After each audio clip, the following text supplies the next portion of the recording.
අයිබෝන් සුබෝදෑසනක් වාසනාවන්ත දවසක් සියලු දෙනාටම ප්‍රාර්ථනා කරනවා. අද සැප්තැම්බර් මාසයේ 17 වෙනිදා සෙනසුරාදා දවසේ අපි සූදානම් වන්නේ සතියග පත්තර මේන්තුව ආරම්භ කරන්න. ජාතික පුවත්පත්වල තොරතුරු බොහොමයක් අද දවසේදීත් වාර්තා කර තිබෙනවා. ඒ අතරින් ප්‍රධාන සිරස්තල වගේම අපි යාවත්කාලින තොරතුරුත් එක්ක ඔබට කතා බහ කරන්න සූදානම්. අපි පසුගිය සතිය පුරාවටම ක්‍රීඩා තොරතුරු පිළිබඳව කතා බහ කළා. ඒ වගේම දේශපාලන තොරතුරු ආර්ථික කාරණා මේ සියල්ලත් අද දවසේදී මේ විදිහටම වාර්තා වෙනවා. ඒ වගේම අද දවසේදීත් ඔබට මතක් කරන්න ඕනේ සෞඛ්‍ය පුරුදුත් එක්ක ජීවත් වෙන්න කොරෝනාව ඒ වගේම ඩෙන්ගු රෝගී තත්ත්වයන් මේ ආදී කරුණු කාරණාත් සෞඛ්‍ය අංශ වලින් අනතුරු ඇඟවීම සිදු කරලා තිබෙනවා. ඉතින් මේ සියල්ලත් එක්ක සතියේ දවස්වල වැඩ කරපු කාලයත් එක්කම දැන් ටිකක් ප්‍රශ්න අර්බුද වලින් මිදිලා යම් ආකාරයකට අපි ප්‍රශ්න වලින් මිදුණා කිව්වේ දැන් තෙල් පොලිමේ අඩුයි ගෑස් පොලිම නැහැ. ඉතින් මේ ආදී ප්‍රශ්න වලින් යම් සමතයකට පත් වෙලා තියෙන වෙලාවක් ඒ වුණාට ආර්ථික ප්‍රශ්නය දිනෙන් දින ඉහළ යන බඩු මිලත් එක්ක ඔබ ප්‍රශ්නකාරී තත්ත්වයක ඉන්නවා කියලා අපි දන්නවා. මේ සියල්ල අද දවසේදී ජාතික පුවත්පත්වල තොරතුරු වාර්තා කර තිබෙනවා. අපි කතා කරමු. නදිත් ඉන්නවා. සුබදෑසනක් නදිත්. සුබදෑසනක් සමීර. වාසනාවන්ත ජයග්‍රාහී දවසක් හැම දිනෙකටම ප්‍රාර්ථනා කරනවා. සතියක පත්තර මේන්තුවත් එක්ක එකතු වෙන අද දවසෙත් අපි ජාතික පුවත්පත්වල තොරතුරු බොහොම ඉක්මනට ඔබට කියන්න සූදානම්. මේ අතරදී අපි හැමදාම පුරුදු විදිහටම සෙනසුරාදා ඉරිදා දවස්වල සතියක පත්තර මේන්තුවෙන් අලුත් පොත් ගැන ඔබට කියනවා. අදත් ඒ වගේ බොහොම අපූර්ව විශේෂ පොතක් ගැන කියන්න හදන්නේ. මේක මේ කවි සංග්‍රහයක්, කාව්‍ය සංග්‍රහයක්, පද්‍ය පන්ති ගණනාවකින් මේ පොත සමන්විතයි. කතුවරයා හැරල්ඩ් ක්‍රිස්ටි මහත්තයා එතුමා මේ පොත නම් තියලා තියෙන ටිකක් වෙනස් විදිහකට කබාය කියලා තමයි මේ පද්‍ය සංග්‍රහයේ නම සටහන් වෙන්නේ. කබාය මායාවෙන් මිදී හැර බලනු පිණිස කියලා වෙනමම සටහනකුත් එතුමා ඒ විදිහට තියලා තිනවා. මායාවෙන් මිදී හැර බලනු පිණිස ලෝකේ බොහෝ දෙනෙක් මායාවට හසු වෙලා ඉන්නේ. මායාවෙන් මිදිලා ලෝකයේ ඇත්තටම බලන්නේ කොහොමද කියන කාරණාව මේ පද්‍ය පන්ති ගණනාවකින් මේ ඒ ගැන කියලා තියෙනවා. ඒ අතරදී අපි ඔබ වෙනුවෙන්ම තෝරගත්ත මේ විශේෂම මහාචාර්ය ඇන්ටන් මීමන මහත්තයා මේ පොතට අපූර්වට පසුවදනක් ලියනවා. හැරල්ඩ් ක්‍රිස්ටි මහත්තයා පිළිබඳව සමස්ත ජීවිතේම කවියක් ලෙස අත්දකින්නාට කවි නිර්මාණය කිරීම දෛනික ජීවිත අරගල වලින් හොදකලා වූ ක්‍රියාවලියක් නොවේ. ජීවිතයේද කවියක් මෙන් පුදුමාකාර දෙයක්. එමෙන්ම කවියද ජීවිතයෙන් චමත්කාර ජනක දෙයක්. මේ ලෝකයේ අපට අර්ථවත් ලෙස වාසය කළ හැකි සැබෑ නිවසක් බවට පත් වෙන්නේ කාව්‍ය නිර්මාණ හරහායි. කවියක් නැති ලෝකයේ කාන්තාරයක්. මලවුන් වාසය කරන අමුසොහොනක්, දුෂ්ටාත්ම වාසය කරන අපායක්. මේ විශ්වය තුල අපි වාසය කළ යුත්තේ කාව්‍යමය වශයෙන් කියලා ඇන්ටන් මීමන මහාචාර්යතුමා ඒ විදිහට ලියනවා. ඒ අතරදී මේ අපි ඔබ වෙනුවෙන්ම තෝරගත්ත එක පද්‍ය පන්තියක් සඳස් නිසඳස් කාව්‍ය ගණනාවක් තියෙනවා මේ පොතේ. පුතා කියලා නිසඳස් කාව්‍යයක් මේ විදිහට තියෙනවා. පාරමීදම් පුරා එකතු වූ දිවියේ බලාපොරොත්තුවේ මහමෙර වූයේ ඔබයි පුතුනේ. කුසදරු දවසේ සිට සිතුවා ඔබේ ලෝකය තනන්නට වෙහෙසිලා ඔබේ ජනිතේ හිමිකරුවා. වකුරුදා බිඳු පොළොවේ ගෙවිලා යටිපා ඇවිදා සරු කෙරුවේ දිවිය මෙදා ඔහුයි උස් බවේ උරුමය නුඹේ. උස් උනත් දඩුකය නුඹේ හැඩ උනත් වටකුරු මුහුණ නුඹේ පායා ආවද පුන් සඳවල් දිවියට නුඹේ අමතක නොකර බැඳපන් හිරුට නුඹේ කියලා බොහොම අපූර්වට නුඹ කියන මේ වෙනස බොහොම අපූර්වට පාවිච්චි කරලා මේ පද්‍ය පන්ති ලියලා තියෙනවා. මේ පොතේ කතුවරයා හැරල්ඩ් ක්‍රිස්ටි මහත්තයා තමයි මේ විදිහට රටට ලෝකෙට බොහොම වැඩදායි කර්තව්‍යයක් ඉටු කරන්නට මේ කාව්‍ය සංග්‍රහය එලි දක්වලා තියෙනවා. අපි ඔබට අර මේ පොත අරගෙන කියවන්න කියලා මේ පද්‍ය පන්තිවල රසය පහස විඳ ගන්න කියලා ආරාධනා කරනවා. ඒ ආරාධනා කරන ගමන් පොත් ලියපු කතෝරුන්ට කතුවරියන්ට අපි ආරාධනා කරනවා. ඔබ ලියපු පොත අපිට එවන්න. අපි රටටම පෙන්වන්න සූදානම්. මේ කබායේ මායාවෙන් මිදී හැර බලන පිණිස හැරල්ඩ් ක්‍රිස්ටි මහත්තයා රචනා කරපු බොහොම අපූර්ව පොතක්. ඉතින් ඔබ වෙනුවෙන් අපි තෝරගත්තේ තවත් පොත් ඉස්සරහට අපි ඔබ වෙනුවෙන් තෝරගෙන තියෙනවා ඉදිරිපත් කරන්න. ඒවත් බොහොම අපූර්වට ඉදිරිපත් කරන්න සූදානම්. ඔය අතරදී අපි අද දවසේ ජාතික පුවත්පත්වල තොරතුරු වලට යන්නයි හදන්නේ. අද දවසේ ආරම්භයක් විදිහට විශේෂම සමීර සඳහන් කරන්න ඕනේ අපේ රටේ විශිෂ්ටතම ජනාධිපතිවරයෙක් විදිහට එදා මෙදා තුර ඉතිහාසයේ බෙහෙවුණු විශිෂ්ටතම ජනාධිපතිවරයෙක් විදිහට ජේ.ආර්. ජයවර්ධන ජනාධිපතිතුමන් හඳුන්වන්න පුළුවන්. අද එතුමන් ජීවත්ව හිටියා නම් වයස අවුරුදු 116ක්. අද 116 වෙනි ජන්මදිනය ජේ.ආර්. ජයවර්ධන මැතිතුමාගේ පිළිබඳව දවසේ ජාතික පුවත්පත් තොරතුරු වාර්තා කරනවා. ඩේලි නිවුස් පුවත්පත කියනවා JR. ජයවර්ධන's 116th birth anniversary today කියලා තොරතුරු වාර්තා කරනවා. ඩේලි නිවුස් පුවත්පතේ ඉහළ දකුණු කෙළවරේ පිළිබඳව සටහන් වෙන අතරදී දිනමින පුවත්පතත් කියනවා ජේ.ආර්. ජයවර්ධන 116 වෙනි ජන්ම සැමරුම අද ඒ වෙනුවෙන් විශේෂ උත්සවයක් සංවිධානය කරලා තියෙනවා. උදෑසන කාලයේදී ශ්‍රී ලංකාවේ ප්‍රථම විධායක ජනාධිපති ජේ.ආර්. ජයවර්ධන මහතාගේ 116 වෙනි ජන්මදින සැමරුම අදට යෙදිලා තියෙනවා. ඒ වෙනුවෙන් වන සැමරුම් උත්සවය පිටකොට්ටේ ජාතික සේවක සංගම් මූලස්ථානයේදී අද පැවැත්වෙනවා. එහිදී ජේ.ආර්. ජයවර්ධන මහතාගේ පිළිරුවට මල්දම් පැළඳවීම සිදු කරන අතර එම අවස්ථාවට පක්ෂයේ ජාතික සංවිධායක සාගල රත්නායක උප නායක අකිල විරාජ් කාර්යවසම් සභාපති වජිර අබේවර්ධන මහලේකම් පාලිත රංගේ බණ්ඩාර ජාතික සේවක සංගමේ ලේකම් සුනිල් ද සිල්වා යන මහත්වරුන් ඇතුළු පිරිසක් එක් වෙන නියමිතයි කියලා ඒ විදිහට තොරතුරු වාර්තා කරනවා. අද ජේ.ආර්. ජයවර්ධනයන්ගේ 116 වෙනි ජන්මදිනයේ විදිහටයි සටහන් වෙන්නේ. ඔය අතරදී එතනින් එහාට අපි යනවා ඊයේ දවසේ බොහොම විශේෂ කටයුත්තක් සිදු වුණා ශ්‍රී ලංකාව සහ ඉන්දියාව අතර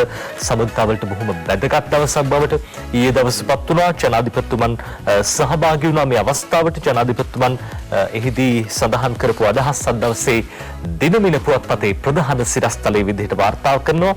අද දිනමින කියන කතාව ප්‍රධාන සිරස්තලයේ විදිහට ජාත්‍යන්තර වෙළඳාම ගැන කතිකාවට වෙළඳ කාර්යාලයක් මෙරට ස්ථාපිත කරනවා කියලා ජනාධිපතිතුමන් සඳහන් කළා. අද දිනමිනේ ගැන ওই විදිහට කියනවා ප්‍රමාද වූ ඉන්දිය ආයෝජන ව්‍යාපෘති පිළිබඳ අවධානය යොමු කළා. නිදහස් වෙළඳ කලාපීය ගෙවිසුම් යාවත්කාලීන කිරීමට පියවර ගන්නවා. ශ්‍රී ලංකා ඉන්දියානු සමාජයේ සුහද හමුවේදී ජනපති කියයි කියලා තමයි අද දවසේ දිනමින වාර්තා කරන්නේ. ජාත්‍යන්තර වෙළඳාම සම්බන්ධයෙන් කතිකා කරන ජාත්‍යන්තර වෙළඳ කාර්යාලයක් මෙරට ස්ථාපිත කරන බව ජනාධිපති රනිල් වික්‍රමසිංහ මහතා පැවසුවා. ඉන්දියා ආයෝජන මත ක්‍රියාත්මක ශ්‍රී ලංකා පාර්ශවයෙන් ප්‍රමාද වූ ව්‍යාපෘති ගැන අවධානය යොමු කරන බවකී ජනාධිපතිවරයා සංකීර්ණ ආර්ථික තාක්ෂණික හවුල්කාරීත්වයක් දක්වා නිදහස් වෙළඳ කලාපීය ගෙවිසුම් යාවත්කාලීන කිරීමට පියවර ගන්නා බවත් සඳහන් කළා.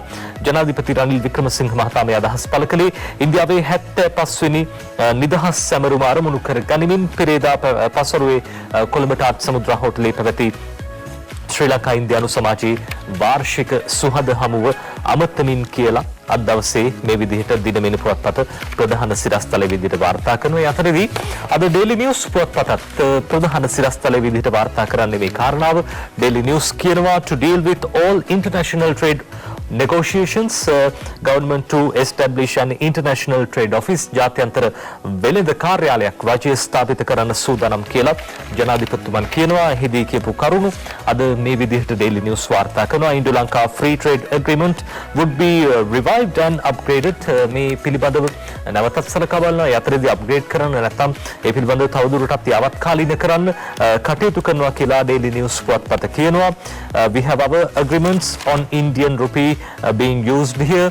then ඉන්දිය රුපියල් ශ්‍රී ලංකාවේ භාවිත කිරීම පිළිබඳව ඒ සම්බන්ධයෙන් වන ගිවිසුමක් පවතින බව සඳහන් වුණා. ඒ පිළිබඳවත් සඳහන් කළ තියෙනවා අද දවසේ ඩේලි නිවුස් පුවත්පත. long term energy solution power grid connection between India and Sri Lanka will be initiated. then කාලෙකින් නම් කතා වෙනවා අපේ රටේ බලශක්ති අවශ්‍යතාව සම්බන්ධයෙන් ඉන්දියාවේ තියෙන බලශක්ති ඒ හැකියාවන් ප්‍රයෝජනෙට ගන්න පුළුවන්ද කියලා මේ රට ජාතික පද්ධතිය සහ ඉන්දියාවේ විදුලි සැපයුම සම්බන්ධ කරන්න පුළුවන්ද කියන කතිකාව දැන් කාලෙකින් නම් තියෙනවා. ඒ පිළිබඳවත් දැන් මේ වෙනකොට අවධානය යොමු කරලා තියෙනවා. will be initiated ඉදිරියේදී ඒ පිළිබඳව හඳුන්වා දෙන්නට සූදානම් කියන කාරණාව අද ඩේලි නිවුස් කියනවා. ඒ අතරදී promote Indian higher education institutes to come to Sri Lanka ඉන්දිය අධ්‍යාපනික ආයතන වලට ශ්‍රී ලංකාවට එන අවස්ථාව ලබා දෙනවා කියන කාරණාවත් ජනාධිපතිවරයා මෙහිදී සඳහන් කළා.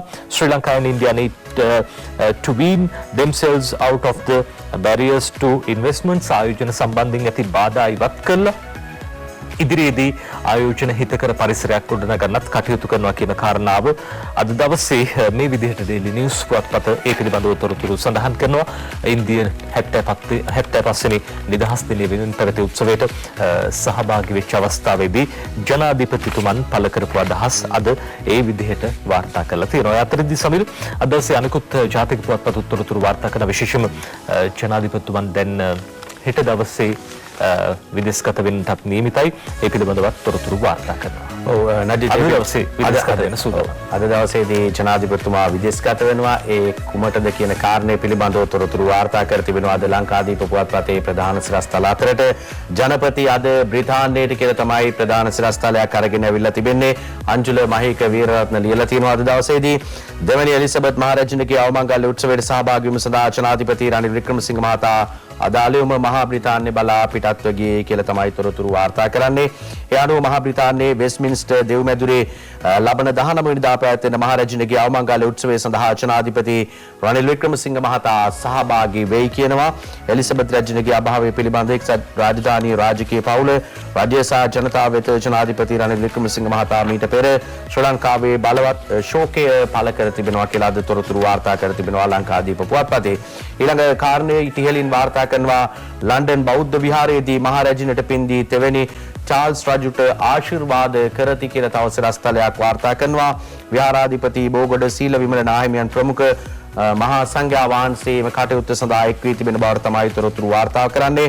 අභාව ප්‍රාප්ත දෙවැනි එලිසබෙත් මහරජුණට පින් අනුමෝදන් කිරීමේ සහ තෙවැනි චාල්ස් රජුට ආශිර්වාද කිරීමේ පින්කමක් ලන්ඩන් බෞද්ධ විහාරයේ විහාරාධිපති බෝගොඩ සීල විමල නාහිමියන්ගේ ප්‍රධානත්වයෙන් පසුගිය 13 වෙනිදා පවත්වා තිබෙනවා කියලා තොරතුරු කියනවා. විහාරාධිපති බෝගොඩ සීල විමල නාහිමියන්ගේ ප්‍රධානත්වයෙන් පැවති මෙම පින්කමට ලන්ඩනයේ වැඩ සිටින භික්ෂුන් වහන්සේලා විශාල පිරිසක් වැඩම කළහ කියලා තමයි තොරතුරු වාර්තා කර තිබෙන්නේ.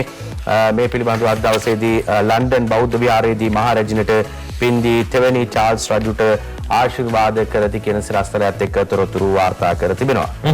අද දවසේ දිනමින පුවත්පතත් මේ පිළිබඳව තොරතුරු වාර්තා කරන ජනාධිපතිතුමන් දැන් බ්‍රිතාන්‍ය බලා පිටත් යාමට නියමිත බව අද දවසේ මේ විදිහට දිනමින පුවත්පතත් කියනවා. මහරජුණගේ අවමගුලට ජනපති රනිල් අද ලන්ඩන් යයි කියලා තොරතුරු වාර්තා කරනවා. ඒ රට වේලාවෙන් 19 වෙනිදා සඳ දවසේ උදේ 11ට තමයි මේ අවමංගල්‍ය උත්සවය පැවැත්වෙන්නේ. ලෝකයේ වාචනායකයන් විශාල පිරිසක් ඊට සහභාගී වීමට නියමිතයි. ජනාධිපති රනිල් වික්‍රමසිංහ මහතා පසුගියදා කොළඹ පිහිටි බ්‍රිතාන්‍ය මහකොමසාරිස් කාර්යාලයට ගොස් බ්‍රිතාන්‍ය මහකොමසාරිස් සාරා හල්ටන් මහත්මිය හමු වී දෙවෙනි එලිසබෙත් මහරජුණගේ අභාවය වෙනුවෙන් ඒ ශෝක පණිවුඩයක් සටහන් කළා. ඒ අතරදී රජුණගේ අභාවය වෙනුවෙන් මේ රට 19 වෙනිදා ශෝක දිනයක් ලෙස ප්‍රකාශයට පත් කර ඇති අතර රජයේ නිවාඩු දිනයක් ලෙසද ප්‍රකාශිතයි කියලා අද දිනමින පුවත්පත ওই විදිහට තොරතුරු වාර්තා කරනවා. ඒ අතරදී අපි අර කලින් කියපු කාරණා විශේෂයෙන්ම ජනාධිපතිතුමන් සඳහන් කරපු අදහස් ඉන්දිය නිදහස් දිනය වෙනුවෙන් පැවති උත්සවයේදී එතුමන් කිව්වා ආයෝජන හිතකර පරිසරයක් ඇති කරනවා. ඉන්දියාව පිළිබඳව ඉන්දියා ආයෝජකයන් පිළිබඳව දැඩි විශ්වාසයක් තියෙනවා කියන කාරණාව අපි ඔබට සඳහන් කළා කලින් පොතේදී. ඒ අතරදී දැන් ඉන්දිය ආයෝජන පිළිබඳව වැඩියෙන් උනන්දු වෙන බොහෝ පිරිසකට වඩාත් සුබවාදී ප්‍රවෘත්තියක් ඒ තමයි ලෝකයේ දෙවෙනි මූල්‍යමය ශක්තිය අතින් ආර්ථික ශක්්‍යතාව අතින් දෙවැන්නා බවට පත්වෙන්නට ගෞතම අදානි ඔහුට හැකියාව ලැබී තිබෙන බව අද දවසේ ජාතික පුවත්පත් සියල්ලම පහේ වාර්තා කරනවා. අද ඩේලි නිවුස් කියනවා Gautama Adani becomes second richest man in the world.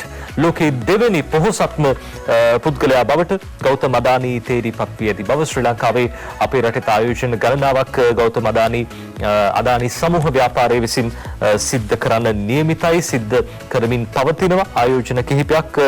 ඒ පිළිබඳව වැඩි අවධානයක් යොමු වෙන දැන් ඔහුගේ වත්කම ඇමරිකා ඩොලර් බිලියන 273.5 කියලා තමයි අද දවසේ ජාතික පුවත්පත් වාර්තා කරන්නේ. සමග අද දවසේ ලංකාදීප පුවත්පතත් ඒ පිළිබඳව තොරතුරු වාර්තා කරනවා. ඔව් ලංකාදීපත් ඒ පිළිබඳව තොරතුරු වාර්තා කර තිබුණා. අද දවසේදී ඉන්දියාවේ අදානි ලෝක පොහොසත් ලයිස්තුවේ දෙවැනි තැනට ඉන්නවා කියලා තමයි වුණුත් වාර්තා කර තිබෙන්නේ. ඉන්දියානු ප්‍රකෝටපති ව්‍යාපාරික ගෞතම අදානි ලෝ ධනවත්ම පුද්ගලයන්ගේ ලයිස්තුවට අනුව දෙවැනි ස්ථානයට පත් ඇත. ඉන්දිය මාධ්‍ය තොරතුරු වාර්තා කරනවා කියලා උණුස් සිරස්තරයක් හැටියට අරගෙන ඇවිල්ලා තිබුණා.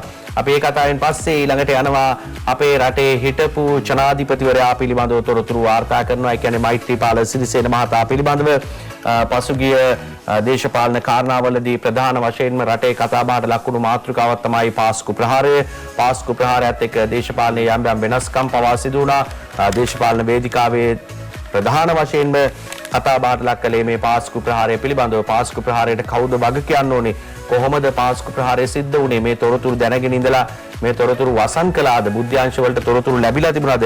මේ ආදී දිගින් දිගටම පුවත්පත් මාධ්‍ය මේ හැම කෙනෙක්ම කතා බහ කළා. යලි කතා බහක් එනවා කරලියට මේ විදිහට පාස්කුදා ප්‍රහාරය වළක්වා නොගත්තයි හිටපු ජනපති මෛත්‍රී ලබන 14 වෙනිදා උසාවි කැඳවයි සිරස්තලේ වාර්තා කරන ඒ විදිහට නිමන්ති රණසිංහ ලියනවා.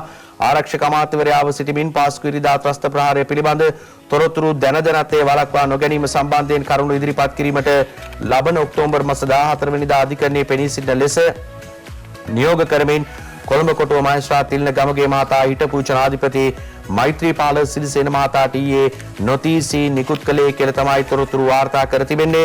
ඒ අනුව පාස්කු ඉරිදා ත්‍රස්ත ප්‍රහාරයෙන් පාදයක් අහිමි වූ යේසුරාජ් ගණේෂන් මහතා සහ සිරිල් ගාමිණී පියතුමා අධිකරණයේ හමුවේ ඉදිරිපත් කළ පෞද්ගලික පැමිණිල්ලත් සැලකිලිට ගස් මහේස්ත්‍රාත්වරයා මෙම නියෝගය නිකුත් කළේ කියලා තමයි තොරතුරු වාර්තා කරන්නේ. ජනාධිපති නීතිඥ රියන්සි අර්ශකුල රත්න මහතා මගින් අධිකරණයට ඉදිරිපත් කළ පෞද්ගලික පැමිණිල්ල සැලකිලිට ගත් මහේස්ත්‍රාත්වරයා ඒ සම්බන්ධයෙන් කරුණු ඉදිරිපත් කිරීම සඳහා හිටපු ජනාධිපති මෛත්‍රීපාල සිරිසේන මහතාට මෙලෙස නොතීසි නිකුත් කර තිබෙනවා කියලා තොරතුරු වාර්තා කර තිබෙනවා. මේ සිදුවීම වන අවස්ථාවේදී රටේ ජනාධිපති මෙන්ම ආරක්ෂක අමාත්‍යවරයා වශයෙන් කටයුතු කළ මෛත්‍රීපාල සිරිසේන මහතා බුද්ධාංශ වලින් තොරතුරු අනාවරණය කර තිබියදී ඒවා ක්‍රියාත්මක නොකර සිටීමෙන් වරදක් කර ඇතැයි පැමිණිලිකරුවන් සිය පැමිණිල්ලේ සඳහන් කර තිබෙනවා කියලා තමයි තොරතුරු වාර්තා කර තිබෙන්නේ. මේ හේතුවෙන් චූදිත ඒ වළක්වා නොගෙන දණ්ඩ නීති සංග්‍රහයේ 298 වගන්තිය ප්‍රකාරව වරදක් සිදු කර ඇති බැවින් මෙම පැමිණිල්ල විභාගයට ගන්නා ලෙස පැමිණිලිකරුවන් අධිකරණයෙන් ඉල්ලා තිබෙනවා. ඉදිරිපත් වූ කරුණු සැලකිල්ලට ගත් මහේස්ත්‍රාත්වරයා සිද්ධිය සම්බන්ධයෙන් කරුණු ඉදිරිපත් කිරීම සඳහා ලබන ඔක්තෝබර් මාස 14 වෙනිදා අධිකරණයේ පෙනී සිටින ලෙසට චූදිතට නොතීසි නිකුත් කළේ කියලා තමයි තොරතුරු වාර්තා කර තිබෙන්නේ. ඉතින් අපි දන්නේ නැහැ හිටපු ජනාධිපතිවරයා මේ සම්බන්ධව මොන විදිහේ ප්‍රතිචාරයක් දක්වයිද කියලා. හිටපු ජනාධිපතිතුමාට ලබන 14 වෙනිදා උසාවිය එන්න කියලා තමයි කියන්නේ. පාස්කුදා ප්‍රහාරය වළක්වා ගත්තේ නැහැ කියලා. එතුමා තමයි ජනාධිපතිවරයා ඒ අවස්ථාවේ ආරක්ෂක අමාත්‍යවරයා. ඉතින් අපි දැක්කා පහුගිය දවස්වල ආරක්ෂක ලේකම්තුමා කියපු දේවල් මේ කාරණේ සිද්ධ වෙන කාලවකවානුවේදී. ඉතින් කොහොම වුණත් දැන් මේ සිද්ධිය පිළිබඳව නැවත කතා බහ කරන්න මාතෘකාවක් හැටියට ප්‍රධාන පුවත්පත්වල ප්‍රධාන සිරස්තල හැටියට ඇවිල්ලා තියෙනවා. මේ සම්බන්ධයෙන් විමර්ශන වාර්තා ගණනාවක් තියෙනවා. ඒ පිළිබඳව කමිටුපත් කළා. ඔවුන්ගේ විමර්ශන වාර්තා උද්දෘත මේ සියල්ල හිටපු නීතිපතිවරයා සම්බන්ධයෙන් විශේෂ අධ්‍යයනයක් කළා. කෙසේ වෙතත් දැන් මේ පිළිබඳව නැවත නැවතත් කරලියට එන්න පටන් අරගෙන තියෙන කාරණාව තමයි අපිට පේන්න තියෙන හේතුව. දැන් කෙනෙක්ට හිතෙන්න පුළුවන් මේ සම්බන්ධයෙන් සාධාරණයක් ඉටු වුණාද? මියගිය ජීවිතවලට සාධාරණයක් ඉටු වුණාද? සමීර ඔබ සඳහන් කළා මේ ආබාධිත වෙච්ච පුද්ගලෙක් මේ පවරපු නඩුවක් ඔවුන්ට වේදනාව තියෙනවා. මේ වේදනාව තමයි මේ තොරතුරු ලැබිලත් ඒ පිළිබඳව කටයුතු කළේ නැහැ, වළක්ව ගන්න හැකියාවක් තිබෙන්නේ නැහැ කියන කාරණාව. ඉතින් මේ සම්බන්ධයෙන් ඉදිරියේදී අපි විශ්වාස කරනවා සාධාරණ තීන්දුවක් අධිකරණය ලබා දෙයි කියලා. කොහොමුණත් අපි එතනින් එහාට යනවා. දැන් මේ තවත් එක්තරා ආකාරයක වංචාවක් සම්බන්ධයෙන් පවරපු නඩුවක් පිළිබඳව දැන් මේ වෙනකොට විභාගය සිද්ධ වෙනවා.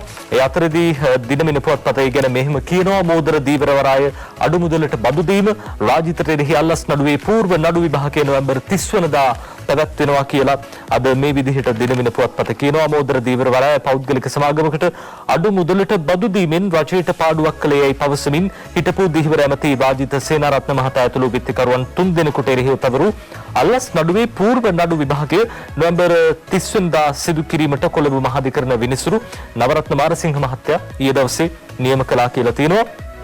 ඒ අතරදී අල්ලස් දූෂණ විමර්ශන කොමිසම් මගින් අල්ලස් පනතේ 70 වෙනි වගන්තිය යටතේ ගැනෙන දූෂණේ නම් වරද කිරීමට එරෙහිව මේ නඩුව පවරා තියෙනවා. පැමිණිල්ල මගින් දිය යුතු ලේඛන කිහිපයක් තවමත් ලැබී නැති බව විත්තිය වෙනුවෙන් පෙනී සිටි ජනාධිපති නීතිඥ සම්පත් මෙන්ඩිස් මහත්තයා ඊ අධිකරණයට සඳහන් කළා. අදාළ ලේඛන කඩිනමින් ලබා දෙන බව කොමිසම වෙනුවෙන් පෙනී සිටි නීතිඥවරයා අධිකරණයට කරුණු ඉදිරිපත් කිරීමෙන් පසුව పూర్ව නඩු විභාගය සඳහා දින නියම කළා කියලා අද මේ විදිහට දින වෙන පුවත්පත කියනවා. දැන් ඒ කතාව අතරදී විශේෂයෙන්ම ඊළඟට අපි අවධානය යොමු කරන්නේ මේ සමීර පහුගිය දවස්වල මේ දැන් අපි සාමාන්‍යයෙන් ආගමික නායකයෙක් වේවා අපේ සංඝ පීතෘවරයාණන් වහන්සේ නමක් වේවා අපි බොහොම ගෞරවයෙන් සලකන්නේ ගරු කරන පිරිසක්. හැබැයි මේ අය අර බැඳීම් වලින් තොරයි, බැඳීම් හැරලා මේ මහාන වෙලා ඉන්නවා කියලා තමයි අපි නම් හිතන්නේ. හැබැයි එහෙම නැතුව බැඳීම් එක්ක ගත කරපු හිමි නමක් කරපු ඒ විශේෂයෙන්ම ඒ කාර්යය නැත්නම් ඒ වැඩේ ටිකක් සමාජයේ නුරුස්සන තැනටපත් වෙලා තියෙනවා. මෙහිම හිමි නමකට හැසිරෙන්න පුළුවන්ද දිනමින පුවත්පත කියන කතාව බෑට්ටෑවේ විහාරාධිපති හිමි ඝාතනය කරන්න චීවර දහරියා මාස 3ක් අර ඇඳලා කියලා තියෙනවා. මේ විශේෂම දැන් ස්වාමින් වහන්සේ නමක් කියලා කියන්නත් අපහසු තත්ත්වයක් තියෙන චීවර දහරියා කියලා තමයි පත්තරේ මේ විදිහට සිරස්තලයේ සටහන් කරලා තියෙන. බෑට්ටෑවේ විහාරාධිපති හිමි ඝාතනය කරන්න චීවර දහරියා මාස 3ක් අර ඇඳලා වාහන විකිණූ මුදල් උණ්ඩියල් ක්‍රමයට ඩුබායි යවලා ඝාතන සැලසුම පෙම්වතියගේ විමර්ශන වලින් හෙළිවෙයි කියලා මේ චීවර දහරියාට පෙම්වතියකුත් ඉඳලා කියලා තමයි අද දිනමින පුවත්පතේ සටහනෙන් තහවුරු වෙන්නේ. දිනමින මේ පිළිබඳව වැඩිදුර තොරතුරු මේ විදිහට කියනවා.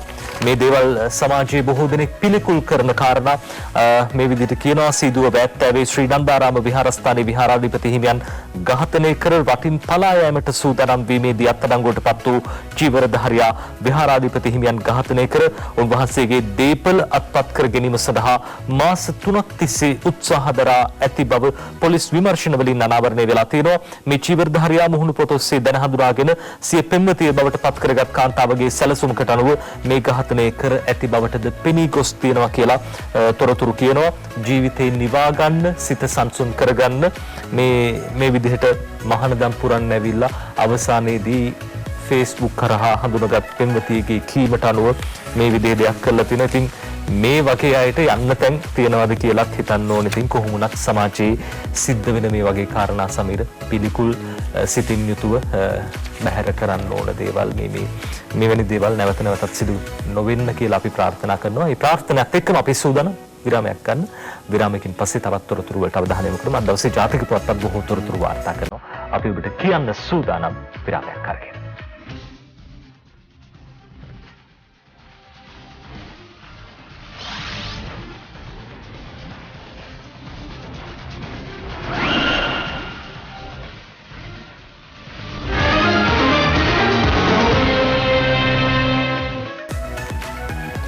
විරාමයේ අනතුරුව නැවතත් සතියග පත්තර මේන්තුව සමග අපි දේශපාලන ලෝකයේ කරුණු කාරණා කතා කරන්න තියෙනවා පුවත්පත්වල. ඒ වගේම අපි විවිධ කතා බහ තිබුණා පුවත්පත්වල. කොහොමුණත් දැන් පසුගිය කාලේ ඒ වගේම සමාජ මාධ්‍ය ජාලවල කතා බහට ලක්වුණු මාතෘකාව තමයි නෙළුම් කුළුණ නඩි. නෙළුම් කුළුණ පිළිබඳව බොහෝ දෙනෙක් කතා කරා. ලංකාවේ ගොඩනැගිල්ලක් වැඩිපුරම ඇනුම් බැනුම් මැහුවනම් අවලාද නැගුණා නම් විවේචන සිද්ධ කළා නම් ගොඩනැගිල්ලකට වැඩිපුරම එල්ල වුණේ ඒ පිළිබඳ චෝදනා අවලාද නෙළුම් කුළුණට. ඉතින් නෙළුම් කුළුණ ගැන දැන් කතා කරනවා ආයිමත් නෙළුම් කුළුණ හැදුවා තේරුමක් නැහැ වැඩක් නැහැ මේකෙන් ප්‍රයෝජනයක් නැහැ කියලා බොහෝ දෙනෙක් කතා කරන්න ගත්තා. ඒක දේශපාලන පක්ෂව දේශපාලන වේදිකාවට අරගෙන ආවා මේවා සල්ලි නාස්ති කරපු වැඩ කියලා. දැන් කොහොම වුණත් මේ නෙළුම් කුළුණ නරඹන්න දැන් අවස්ථාව ලබා දුන්නා. ආදායමත් වැඩි වෙලා තියෙනවා නෙළුම් කුළුණෙන් කියලා කතාවක් අද ප්‍රධාන සිරස්තලයක් හැටියටම ලංකාදීප පුවත්පත අරගෙන අවිල්ලා තිබෙනවා. මුල් පිටුවේම නෙළුම් කුළුණ විවෘත කළ දාම ආදායම ලක්ෂ 21ක් කියලා කියනවා. පළමු ටිකට් එක ගත්තේ යාපනයේ පවුලක් කියලා තමයි සඳහන් කරන්නේ. ඉතින් අද දවසේදී ඩයනා උද්‍යාංගනේ බිමල් ශාමන් ජයසිංහ ලියලා තියෙන වාර්තාවේ සඳහන් කරන අය විදිහට දකුණු ආසියාවේ උසම කුළුණු ලෙස සැලකෙන කොළඹ නෙළුම් කුළුණ නරඹන්නන් සඳහා පෙරේදා සිට විවෘත කෙරුණු අතරේ දිනේ ආදායම රුපියල් ලක්ෂ 21ක් වූ බව නෙළුම් කුළුණ පුද්ගලික සමාගමේ ප්‍රධාන පරිපාලන නිලධාරී විශ්‍රාමික මේජර් ජෙනරාල් ප්‍රසාද් සමරසිංහ මහතා කියනවා කියලා. එවැගේම මේ විවෘත කෙරුණු පෙරේදා පස්වරු 2 සිට රාත්‍රී 10 දක්වා පැය 8ක කාලයේදී මෙම ආදායම හිමි වූ බවද ප්‍රසාද් සමරසිංහ මහතා සඳහන් කර තිබෙන්නේ. මේ නැරඹීම සඳහා පළමු ප්‍රවේශ පත්‍රය ලබාගෙන ඇත්තේ යාපනයේ සිට පැමිණි පවුලක් බවද හෙතෙම ප්‍රකාශ කළේය. එම කාලය තුල විදේශිකයන් 21 දෙනෙකු ඇතුළු 2612 දෙනෙකු කුළුණ නැරඹූ බවද සමරසිංහ මහතා සඳහන් කර තිබෙනවා. මීටර් 350ක උසින් යුත් නෙළුම් කුළුණේ මෙහෙයුම් කටයුතු ආරම්භ කිරීමේ පළමු අදියර ලෙස දෙස් විදෙස් ජනතාවට කුළුණ නැරඹීමේ අවස්ථාව දැන් උදා වී තිබෙනවා. ඒ අනුව සතියේ දිනවල පස්වරු 2 සිට රාත්‍රී 10 දක්වාත් වගේම සතියාන්තයේ දහවල් 12 ඉඳලම රාත්‍රී 11 දක්වාත් නෙළුම් කුළුණ නරඹන්නන් සඳහා විවෘත වන අතර ඒ පෙරවරු කාලයේ පාසල් චාරිකා පැමිණෙන සිසුන් වෙනුවෙන් විවෘත කිරීමට සැලසුම් කර තිබෙනවා කියලා තමයි එහි කළමනාකරන තුමා සඳහන් කර තිබෙන්නේ. පරිපාලන නිලධාරීතුමා විශ්‍රාමික මේජර් ජෙනරාල් ප්‍රසාද් සමරසිංහ මහතා විදිහට සඳහන් කරනවා. දැන් ඉතින් බලන්න ගිය කට්ටිය විවිධ අදහස් පළ කරා. අපිට මේ වගේ අත්දැකීමක් ලබා දීපු එක හොඳයි. විදේශිකයෝ පවා නඩිත් අපි දැක්ක අදහස් ප්‍රකාශ කර තිබුණා. පහුගිය දවස්වල ස්වාමින් වහන්සේ නමක් ගිහිල්ලත් සඳහන් කර තිබුණා මේ කුළුණ දැක්කට පස්සේ බොහෝ දේවල්. ඉතින් ඒ අනුව දැන් මිනිස්සුන්ට එහෙම නැත්නම් සාමාන්‍ය ජනතාවට නෙළුම් කුළුණ බලන්න පුළුවන්. එහි තියෙන ලස්සන බලන්න පුළුවන්, කොළඹ බලන්න පුළුවන්, දකුණු ආසියාවේ උසම ගොඩ නැගෙල්ල ඉඳලා. ඉතින් මේ දේවල් තමයි කියන්නේ. ඉතින් අපි අදිර ගන්න නමකට අදිර 3ක් යටතේ සංවර්ධනය කරන සමීර මේ ඉහළ මුදුනටම ගියාම දැන් ලෝකයේ ඔබ මෙවැනි කුළුණු වලට ගිහින් තියෙනවා නම් කවදා හෝ දවසක මේ සාමාන්‍යයෙන් කුළුණ මුදුනේ දුරදක්නයක් සවි කරලා ඈත බලන්න අවස්ථාව දෙනවා. දැන් ඔබට පුළුවන් මේ හැකියාවක් තියෙනවා නෙළුම් කුළුණි තමත් නුදුරේදී මේ හැකියාව ඇති කරනවා කියලා සඳහන් කළා. සීගිරිය ඒ වගේම ශ්‍රීපාදයේ ඒ විතරක් නෙවෙයි නකල්ස් කඳු වැටිය මේ දේවල් නරඹන්න ඔබට හැකියාව තියෙනවා. දැන් ඔබ දිනකින් මේ අවස්ථාව උදා වෙනවා. දුරදක්නයකින් මේ ඈත බැලීමේ හැකියාව තියෙනවා. ඒ අතරදී අර මේ කොළඹ නගරේ සුන්දරත්වයේ බොහොම අපූර්වට වෙඳ ගන්න පුළුවන් දුම්රිය පොළවල් කොටුව දුම්රිය ස්ථානයේ මර්දාන දුම්රිය පොළ මේ හැමදේම බොහොම මේ ඉහළ ඉඳන් මේ දැක ගන්න හැකියාව තියෙනවා. අපි ඉංග්‍රීසියෙන් නම් කියන්නේ බර්ඩ් අයි එකකින් බලනවා කියලා. දැන් මේ කුරුල්ලෙක් වගේ ඉහළ ගිහිල්ලා ඔබට මේ දේවල් දැක බලා ගන්න පුළුවන් බවත් මතක් කරනවා. ඒ අතරදී පහසුකම් ගණනාවක් ස්ථාපනය කරලා තියෙනවා. නෙළුම් කුළුණ අර සමීර කිව්වා පාසල් දරුවන්ට නරඹන්න දෙනවා කියලා. පාසල් දරුවන්ට රුපියල් 200යි ටිකට් එක මේ කණ්ඩායමක් විදිහට යන්න ඕනේ කියලා තමයි නෙළුම් කුළුණ පුද්ගලික සමාගමේ ඒ පාලනාධිකාරිය සඳහන් කළේ. මේ පුද්ගලික සමාගමක් කිව්වට හිමිකාරීත්වයේ බහරකාරීත්වයේ තියෙන්නේ මහා භාණ්ඩාගාරය යටතේ රජයේ සතු සම්පතක්. යතරදී දැන් ලබාගත් ණය ප්‍රමාණෙත් ගෙවාගෙන යනවා කියලා තමයි තොරතුරු සඳහන් වුණේ. කෙසේ වෙතත් මේ දේවල් ප්‍රයෝජනයට ගන්න ඕනේ. අර නිකම්ම ඔහේ තියෙනවට වඩා නෙළුම් කුළුණු ප්‍රයෝජනවත් දෙයකට පාවිච්චි කරන එක බොහොම වටිනවා. ඔව් ඉතින් රටේ සංවර්ධනය සඳහා දේවල් භාවිත කිරීම, රටේ සංවර්ධන කටයුතු සඳහා යොදා ගැනීම වඩාත් අර්ථවත් වේ. ඉතින් කොහොම වුණත් අපි මේ කතාවත් එක්ක ඊළඟට යනවා. ආණ්ඩුවේ ආදායම වැඩි කරගන්න කතාවක් තියෙනවා. ආණ්ඩුවට සල්ලි නැහැ. ආණ්ඩුවේ ආදායම දැන් වැඩි කරගන්න ඕනි කියලා තමයි මේ කතාව වෙන්නේ. ආණ්ඩුවේ ආදායම වැඩි කරගැනීමේ කතිකාවතට මැති සභා විවාදයක් 21 වෙනිදා තියෙනවා කියලා කියනවා. සුජිත් හේවාජූලිගේ සහ අංජුල මහීක වීරරත්න ලියලා තියෙනවා මේ විදිහට. ආණ්ඩුවේ ආදායම වැඩි කරගැනීමේ අවශ්‍යතාව සම්බන්ධයෙන් සභාව කල්තබන අවස්ථාව විවාදයක් ලබන 21 වෙනිදා පැවැත්වීමට පාර්ලිමේන්තු කටයුතු පිළිබඳ කාරක සභාව තීරණය කර තිබෙනවලු. මෙම යෝජනාව ශ්‍රී ලංකා පොදු ජන පෙරමුණේ මහනුවර දිස්ත්‍රික් පාර්ලිමේන්තු මන්ත්‍රී මහින්දානන්ද අලුත්ගමගේ මහතා විසින් ඉදිරිපත් කර තිබෙන්නේ. ආදායම් බදු පැහැර හරින ආයතන සම්බන්ධයෙන් මහින්දානන්ද අලුත්ගමගේ මහතා පාර්ලිමේන්තුවේදී පසුගියදා ආందోලනාත්මක කරුණු ගණනාවක් අනාවරණය කර තිබෙනවා. ඒ අනුව පාර්ලිමේන්තුවේ අභිනවයෙන් ස්ථාපිත කිරීමට යෝජිත ජාතික සභාව නමින් හඳුන්වනු ලබන පාර්ලිමේන්තු කාරක සභාව පිළිබඳ යෝජනාව ලබන 20 වෙනිදා විවාදයට ගෙන සම්මත කර ගැනීමට නියමිතව ඇතැයි පාර්ලිමේන්තු මහලේකම් ධම්මික දසනායක මහතාත් සඳහන් කර තිබෙනවා. ඉතින් ආණ්ඩුවේ ආදායම වැඩි කරගන්න එක හොඳයි. ඒ පිළිබඳව යම් සාකච්ඡාවක් ගොඩනගන්න ඕනේ කියලා මහනුවර දිස්ත්‍රික් පාර්ලිමේන්තු මන්ත්‍රී හිටපු අමාත්‍ය මහින්දානන්ද අලුත්ගමගේ මහතාට හිතිලා තියෙනවා. ඉතින් ඒ පිළිබඳව විවාදයක් ඕනේ කියලා තියෙනවා. ඉතින් කොමාරි කමක් නැහැ. ආණ්ඩුවේ ආදායම වැඩි කරගෙන රටේ ජනතාවට යම් සහනදායි වැඩපිළිවෙලකට යන්න පුළුවන් ක්‍රමයක් හදලා දෙනවා නම් මිනිස්සුන්ට ටිකක් අමාරුයි, ජීවත් වෙන්න බොහොම අමාරුවෙන් පෞල් යම් ආකාරයකට Taman දෛනිකව කරපු රාජකාරී අයින් වෙලා ගිහිල්ලා තියෙනවා. ඉතින් මේ නිසා ප්‍රශ්න ගණනාවක් රට තුල නිර්මාණය වෙලා තිබෙනවා.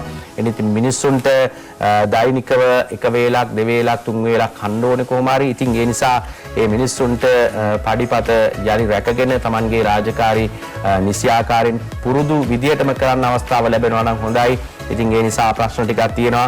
මේ කොහොම වුණත් රජයක් හැටියට උත්සාහ ගනිමින් සිටිනවා මේ ප්‍රශ්න වලට විසඳුම් සොයන්නට. ඉතින් දැන් මේ ප්‍රශ්න ටික කොහොම හරි බේර ගන්න තමයි ඕන වෙලා තියෙන්නේ. ඒ නිසා වෙන්නේ නැති මේ රටේ රජයේ ආදායමත් වැඩි කළා, ආණ්ඩුවේ ආදායමත් වැඩි කළා මිනිස්සුන්ට යම් සාහනයක් දෙන්න උත්සාහ කරනවා නම් ඒ වඩා හොඳ වෙයි. නඩි ඔයාතර සමීරා දැන් කිව්වා වගේ ආදායම් වැඩි කරගන්න ඕන රටක් විදිහට ඉස්සරහට යන්න ඕනේ. ආදායම් වැඩි කරගන්නේ කොහොමද? අපේ රටේ නිෂ්පාදන එළියට යන්න ඕනේ, වෙන රටවල් වලට යන්න ඕනේ. එහෙම අපේ රටෙන් නිෂ්පාදනයක් විදිහට එළියට ගිය චරිතයක් යොහානි කියන්නේ.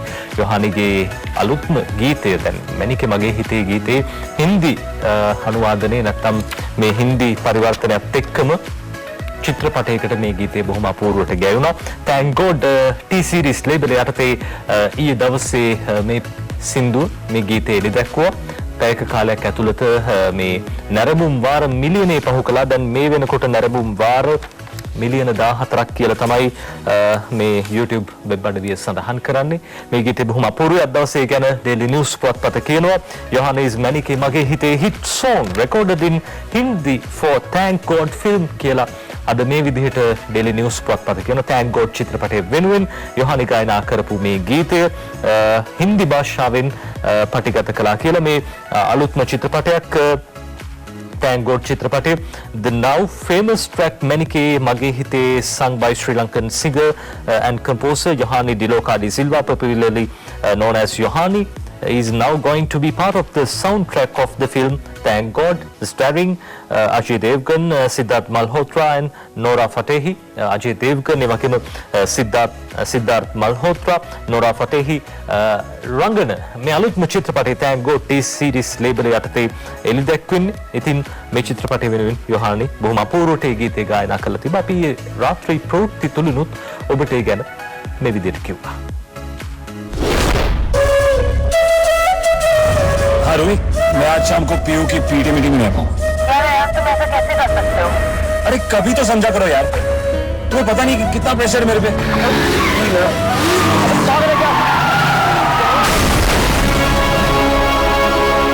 ඉන්දියාවේ ප්‍රමුඛ පෙළේ චිත්‍රපට නිෂ්පාදක සමාගමක් වන T-series ආයතනයේ නවතම චිත්‍රපටය වන්නේ Thank God චිත්‍රපටයයි. ना तो तुम मरे हो ना जिंदा हो, बीच में कहीं लटके हो। हम तुम्हारे साथ एक गेम खेलेंगे। මැනිකේ මගේ හිතේ ගීතය තුලින් මෙරට පමණක් නොව ඉන්දීය ප්‍රේක්ෂකින්ගේ ආදරය දිනාගත් යොහානීද සිල්වා සමගින් ජප්ලින් නව්ටියර් හා සූර්ය රාජරත්නම් මෙම චිත්‍රපටයේ නිල ගීතය ගායනා කරනවා.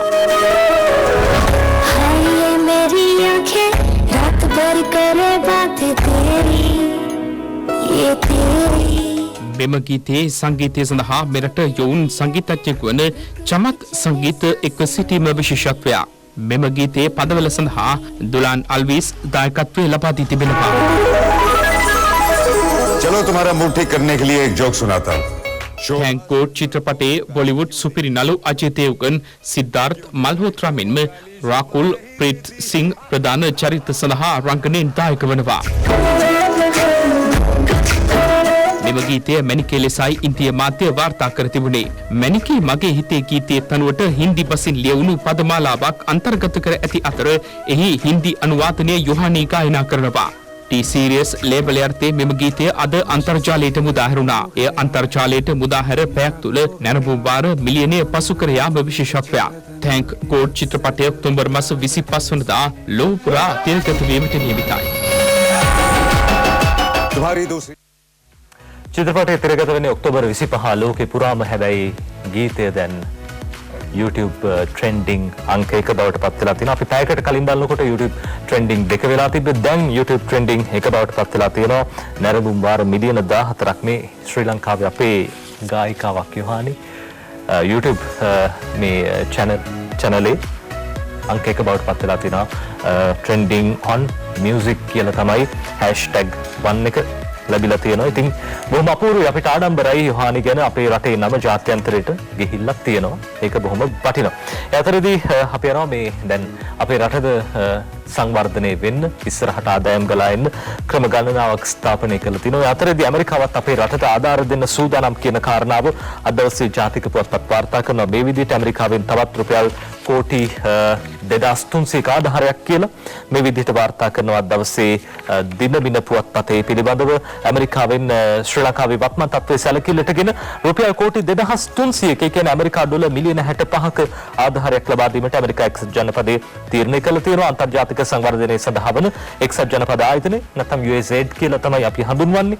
ශ්‍රී ලංකාවට වසර 5ක කාලයක් පුරා අතිරේක ඇස්තමේන්තුගත ඩොලර් මිලියන 65ක ආධාරය දෙන බවට මේ ආයතනයේ පරිපාලක සමන්තා පවල් මහත්මියගේ සංචාරයේ පදනම්ව මේ ආධාරය ලබා දෙන්න සූදානම් කියලා තමයි ශ්‍රී ලංකාවේ ඇමරිකා තානාපතිනි ජූලි චැන්ග් මහත්මිය ප්‍රකාශ කළේ. ජූලි චැන්ග් මහත්මිය සමීරාර මේ කලින් ඉඳපු ඇමරිකා තානාපතිවරයෝ වගේ නෙවෙයි රටේ අපේ රටේ ජනතාවත් එක්කත් බොහොම සමීපයි සුහදයි.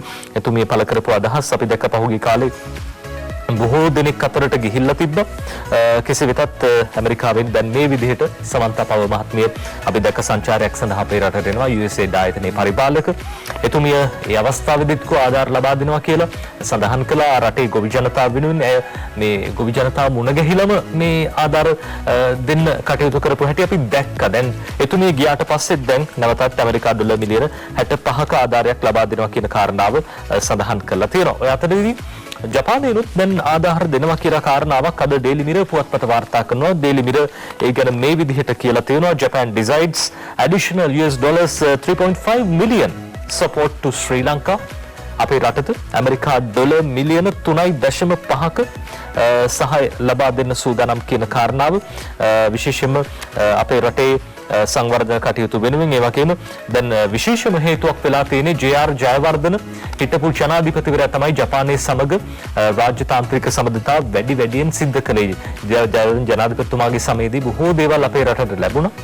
ශ්‍රී ජයවර්ධනපුර අපි දන්නවා මහරෝහල ඒ අතරදී ජාතික රූපවාහිනිය මේ ජපානයේ පරිත්‍යාගය මේ බොහෝ පරිත්‍යාග ජපානයෙන් ලබා දුන්නා. ඉතින් මේ සම්බන්ධතාවලට වසර 70ක් ගත වෙන තැන මේ විදිහට තවත් ආධාර කරන්න ජපානයේ සූදානම් කියන කාරණාව තමයි අද ඩේලි මිරර් පුවත්පත ওই විදිහට සඳහන් කරලා තියෙන්නේ.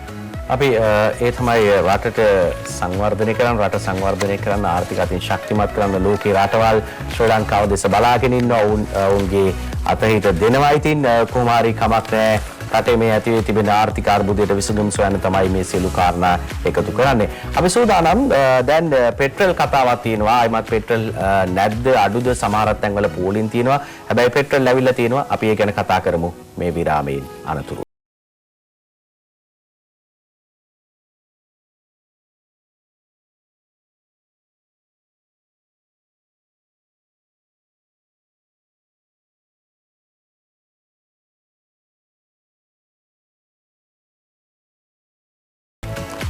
අපි විරාමයෙන් පස්සේ නැවතත් පුවත්පත්වල තොරතුරු කතා කරමින් හිටියේ. අපි යනවා දැන් පෙට්‍රල් කතාවක් තියෙනවා. පෙට්‍රල් වල යම් අඩුවක් තියෙනවද? ආයිමත් කතා බහට ලක් වෙනවා. පෙට්‍රල් පෝලිමක් එයිද ආයිමත්? තෙල් නැද්ද? තෙල් ගොඩ බාන්නේ නැද්ද? තෙල් ඇවිල්ලා නැද්ද? මේ ආදී කතාත් එක්ක දැන් පුවත්පත වාර්තා කරන හැම ප්‍රශ්නයක් නැහැ, ගැටලුවක් නැහැ කියලා. පෙට්‍රල් ටොන් 37000ක්, බොරතෙල් ටොන් ලක්ෂයක් ගොඩ බෑම ආරම්භයි කියලා වාර්තා කරනවා. යොහාන් බාසුර ලියලා තියෙන්නේ.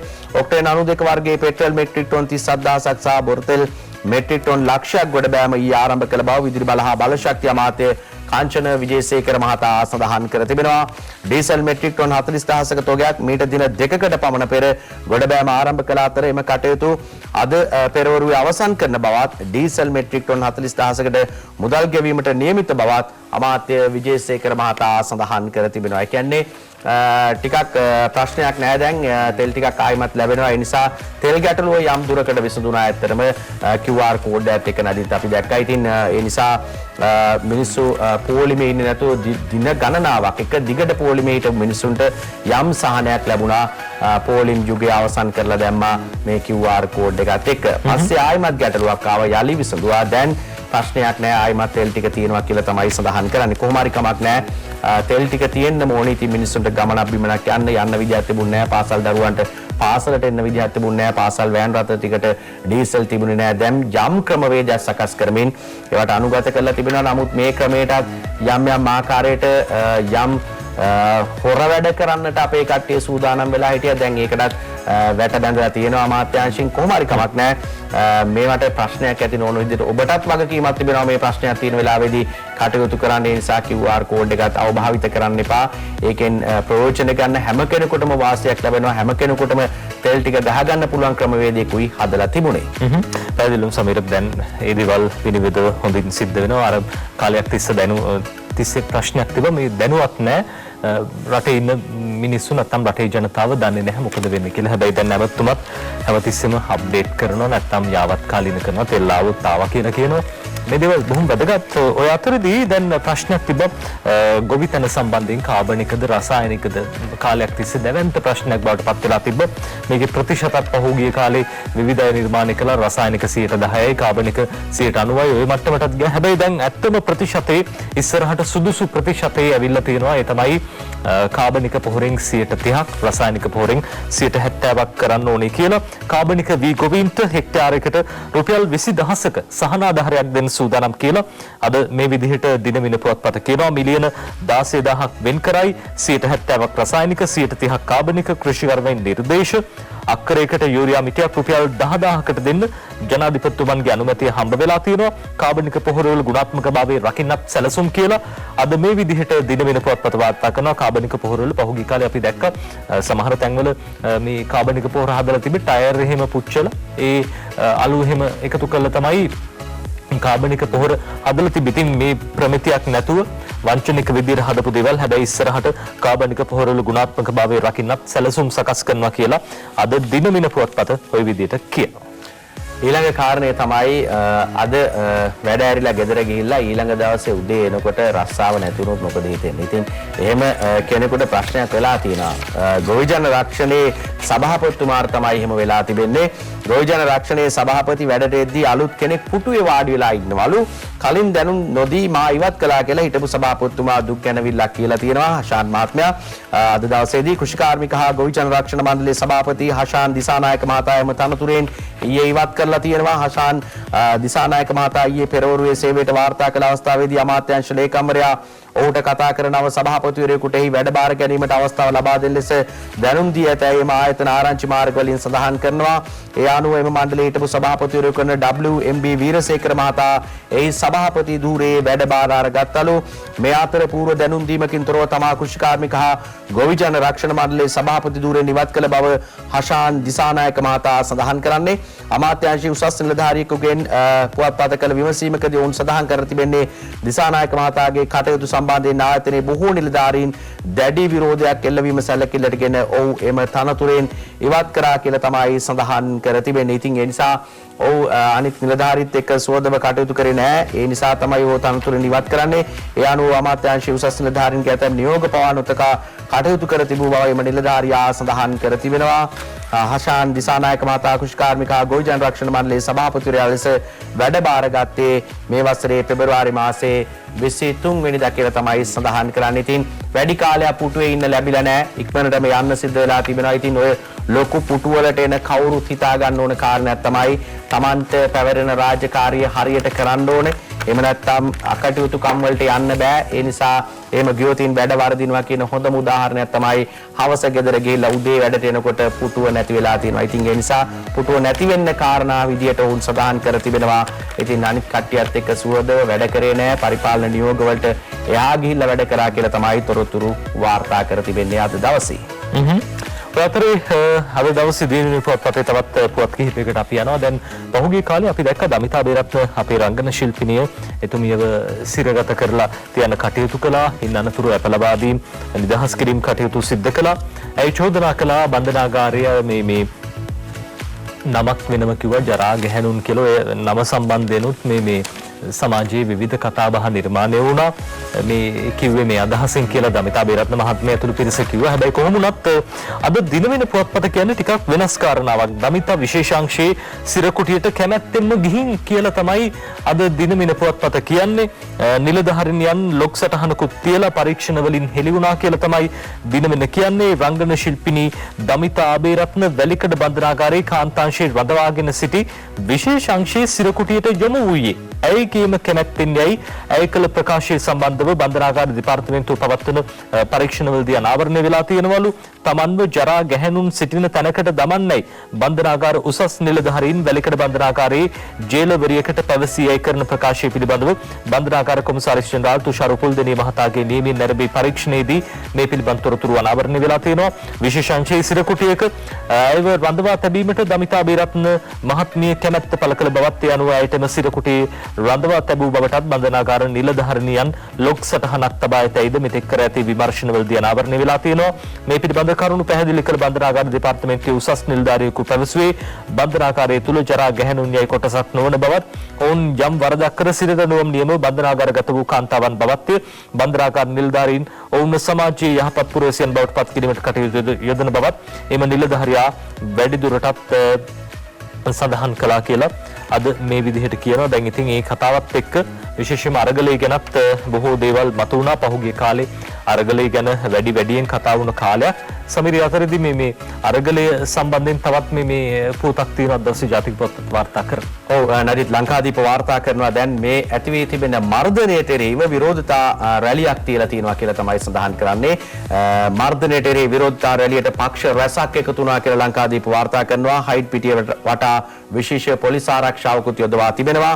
ඒ අනුව අන්තර් විශ්වවිද්‍යාල ශිෂ්‍ය බල මණ්ඩලයේ වෘත්තීය සමිතිය බහුජන සංවිධාන එකමුතු හා වෘත්තීය සමිති සම්බන්ධීකරණ මධ්‍යස්ථාන එක්ව සංවිධානය කළ මර්ධනයට එරෙහි විරෝධතා රැලිය කොළඹ හයිඩ් පිටියේදී පැවැත්වුණා කියලා තමයි තොරතුරු සඳහන් කරන්නේ. ඡායාරූප වාර්තාවකුත් එක්ක පිරිසක් සහභාගී වී සිටිනවා. මේ අවස්ථාවට සමගි ජන බලවේගය නියෝජනය කරමින් පාර්ලිමේන්තු මන්ත්‍රී ෆීල්ඩ් මාර්ෂල් සරත් පොන්සේකා, නිදහස් ජාතික සභාව නියෝජනය කරමින් පාර්ලිමේන්තු මන්ත්‍රී වසන්ත යාපා බණ්ඩාර, ජාතික ජන බලවේගය නියෝජනය කරමින් නලින්ද ජයතිස්ස, පෙරටුගාමී පක්ෂය මේ ආදී විවිධ පක්ෂ කණ්ඩායම් එකතු වෙලා තමයි මේ රැළිය සංවිධානය කර තිබෙන්නේ. බොහෝ පිරිසක් සහභාගී වී සිටින ආකාරය දැක්වෙන ඡායාරූපයකුත් එක්ක තමයි තොරතුරු වාර්තාව අද දවසේදී අරගෙන ඇවිල්ලා තිබෙන්නේ. නදිත් අපිට ඊළඟට දවසේ ක්‍රීඩා ප්‍රවෘත්තියකුත් වාර්තා කරන්න පුළුවන්කම ලැබෙනවා. අද දවසේදී අපි ක්‍රීඩා ප්‍රවෘත්තියට යනවා. ශ්‍රී ලංකා කණ්ඩායමේ ලෝක කුසලාන තරගාවලිය සඳහා නම් කරපු කණ්ඩායම අද දවසේදී වාර්තා කර තිබෙනවා ලංකාදීප ක්‍රීඩා පිටුවේ. ඒ අනුව අපි ඒ තොරතුරු අසිතට මතීෂට ස්ථාන අහිමියේදී දුෂ්මන්ත ලහිරු යලි කණ්ඩායමට කැඳවා තිබෙනවා. අපි සංචිතය නම් කරමු. ඒ අනුව ශ්‍රී ලංකා සංචිතය නම් කර තිබෙනවා ලැබෙන ලෝක කුසලාන තරගාවලිය සඳහා දසුන් ශානකගේ නායකත්වය, ධනුෂ්ක ගුණතිලක, පැතුම් නිසංක, කුසල් මෙන්ඩිස්, චරිත අසලංක, බානුක රාජපක්ෂ, ධනංජය ද සිල්වා, වනිදු අස්රංග, මහිස් තීක්ෂණ, ජෙප්‍රි වැන්ඩසේ, චාමික කරුණාරත්න, දුෂ්මන්ත චමීර, ලහිරු කුමාර, දෙල්ෂාන් මදුසංක සහ ප්‍රමෝද් මදුෂාන් ශ්‍රී ලංකා සංචිතයට එකතු කරනවා. අතිරේක ක්‍රීඩකයන් 4 දෙනෙක් ඉන්නවා.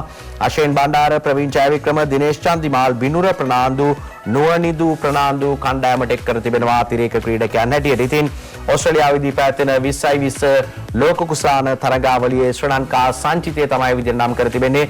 ආසියානු කුසලානයේ ජයග්‍රහණය කළ කණ්ඩායමේ දෙන්නෙක් අයින් කර තිබෙනවා. කණ්ඩායමෙන් තමයි අසිත සහ මතීෂ තරගාවලියට එක් කරගෙන නැහැ.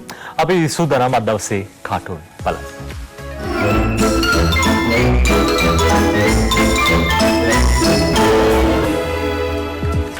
අපි බලමු ලංකාදීප පුවත්පතේ ඒතුමා කාටුනේ තලන් නම්දින කාටුනේ මේ දේශපාලකතුමෙකුයි සාමාන්‍ය මිනිස්සෙකුයි කතාවක් නෙළුම් කුළුණ ගැන.